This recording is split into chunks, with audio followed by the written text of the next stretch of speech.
Olá, nosso convidado do programa Face do Poder do Hoje News desta quinta-feira, 21 de julho de 2022, é o professor Darlan Campos, consultor em marketing político, analista de pesquisa e cenários eleitorais, professor universitário e historiador da Universidade Federal do Espírito Santo, autor do livro Nas Ruas e nas Redes, Estratégias de Marketing Político.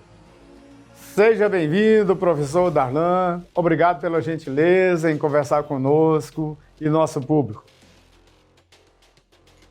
Obrigado, Wilson. Sempre um prazer estar com vocês. Ok. Bom, professor, não custa nada contar aí pra gente, que é uma especialidade do senhor, como elaborar um bom slogan de campanha em tempo de plataformas digitais. É importante perceber que o slogan ele é uma peça de comunicação que ele cumpre um objetivo, né? Qual é o seu objetivo? É traduzir em poucas palavras a mensagem central da campanha. Toda campanha tem uma mensagem central ou uma mensagem força. É aquela mensagem que é o centro, o coração de uma campanha eleitoral. Então, dito isso, a construção de um slogan ele passa por entender essa mensagem e, do ponto de vista de comunicação, empacotar ela de forma que seja compreensível ao eleitor e de fácil assimilação. Isso faz com que a sua mensagem ela chegue ao coração do eleitor com muito mais facilidade, né? Bom, aí nós temos um eleitorado, a maioria do eleitorado é feminino. Mas as mulheres têm pouca participação na vida política do país.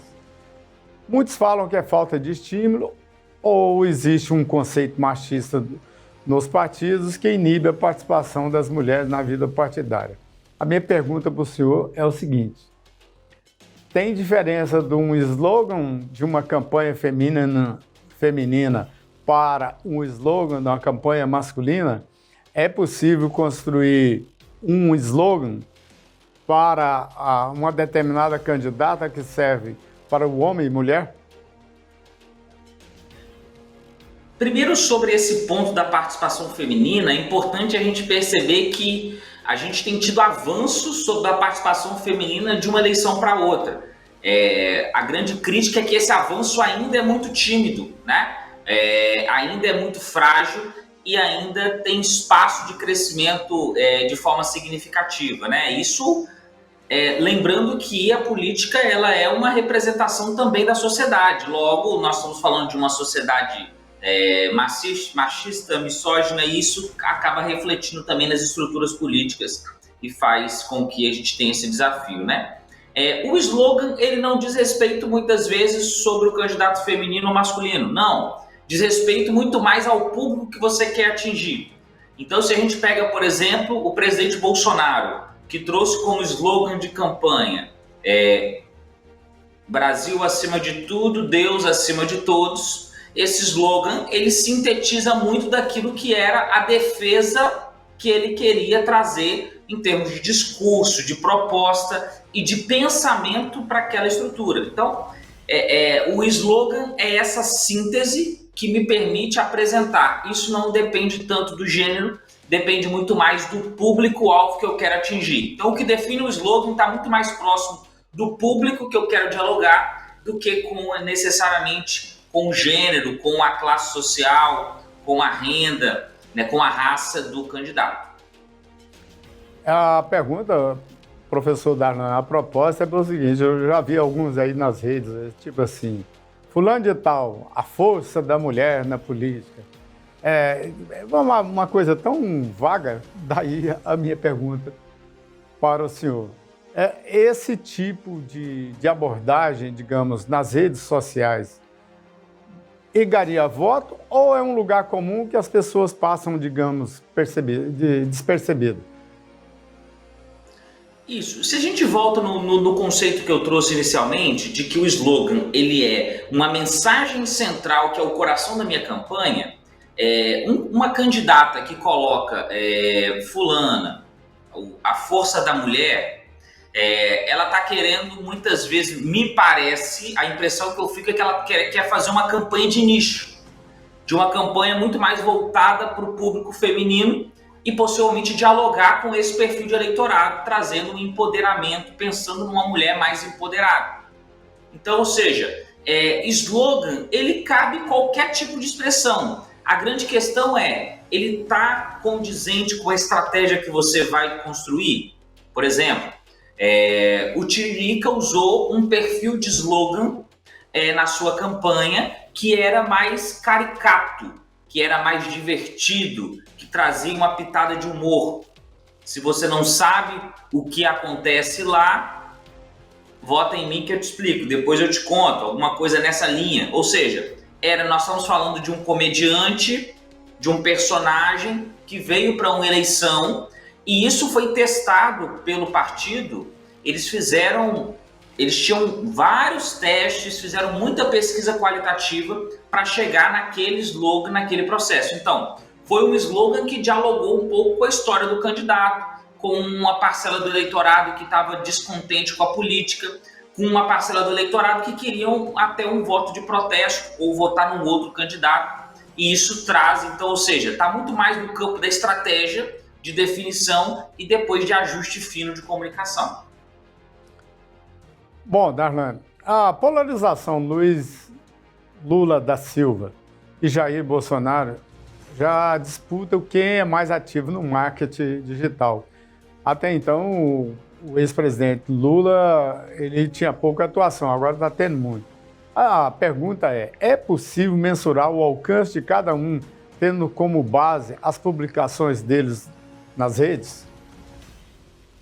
Sim, hoje a gente tem muitas ferramentas que permitem fazer uma análise a partir desse processo.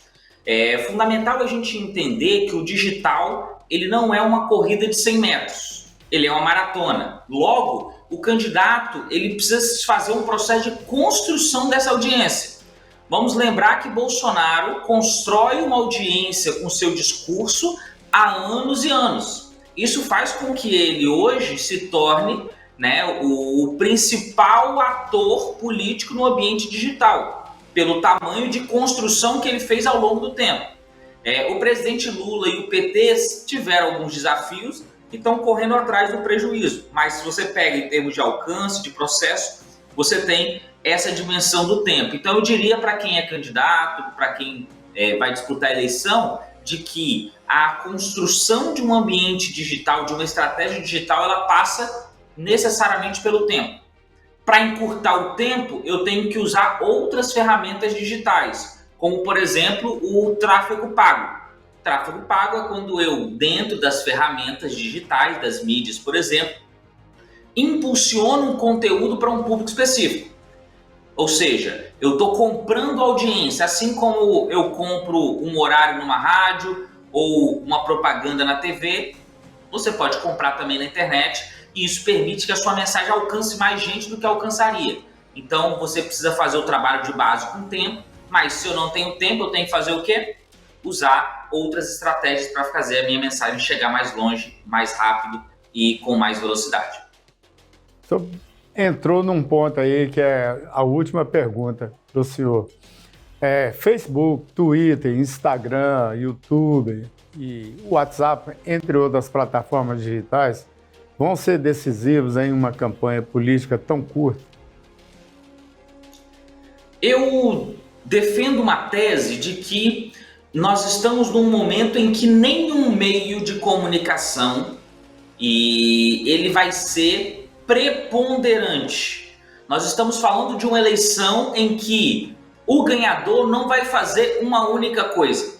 Ele vai fazer várias coisas que juntas vão dar o resultado que se espera, que é a busca pela vitória nas urnas no dia 2 de outubro. Então, a internet vai ter um papel a cumprir e esse papel a cumprir também a TV vai ter o seu papel, a rádio vai ter o seu papel e os materiais impressos também cumprem uma função importante na campanha. Então, eu digo que o maior desafio das campanhas hoje, nessa eleição, é ter um mix de comunicação transparecendo em todos esses espaços a mesma mensagem com linguagem diferente. Então eu vou para a internet, uso a linguagem da internet. Eu vou para a TV na linguagem da TV, eu vou para o rádio na linguagem do rádio, eu vou para o impresso na linguagem do impresso. Entretanto, a mesma mensagem tem que estar em todos esses ambientes. Então eu acho que esse é o maior desafio das campanhas, por isso que a gente não pode supervalorizar o peso do digital, que vai ter um papel a cumprir de mobilização, de discussão, mas ganha o candidato que souber fazer esse mix de comunicação. Isso é o maior desafio desse momento. Bom, Darnan, encerramos nosso bate-papo hoje com especialista em marketing digital e campanhas políticas. Obrigado, professor, mais uma vez por nos atender, a gentileza aí. Eu sei que sua agenda é muito corrida, mas o senhor se dispôs a conversar com a gente. Wilson, sempre um prazer estar com vocês aqui no seu programa. Agradeço o convite e ficamos à disposição. Um abraço. Ok, obrigado pela sua companhia e até a próxima. Não se esqueçam de deixar o seu gostei ou não. Sua participação é muito importante. Até!